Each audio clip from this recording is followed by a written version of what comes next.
I have found a grade 8 bolt. Look at the shank is thicker than the threads. You want that? Give me a call. It's for a small carb though. That looks like 4 or something. So I could cut this, but you know, I got a story about this. So grade 8 is more likely to break than to bend. So I had a 446 pack in the 80s and into the 90s, and I was on a country road hauling butt. The 6-pack opened up and it got off the gas and it didn't close. Kept hauling ass. I'm like, neutral? No, no, not neutral. Don't want to blow the motor. I'm like, ignition off. Hey, that was smart. And down for like 90. Got over to this side of the road in the middle of nowhere near Santa Maria, California, and opened up the 6-pack lid.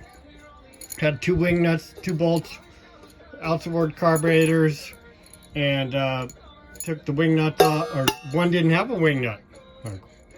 That was gone, and the other one was still holding on. And so what I found when I lifted the lid off, the screw for one of them had broken off, and the wing nut wound out, and the shaft fell down as the carbs opened up. The shaft fell in to the carburetor, and when I got off, for some freaking reason, it wedged the throttle blades and the back carb open enough so that it kept the other outboard open enough to still be hauling butt at probably 600-700 CFM. And that's what I found. So I backed off the throttle plate, pulled it out. And so I do not want to run a hardened bolt that could break and do that. I would rather have a grade 5 or 2 where it'll bend and do something wacky, but probably not break off and end up. So I don't think I'm going to use this spectacular bolt. I think it'd be hard to run threads on it too, because it's very hard.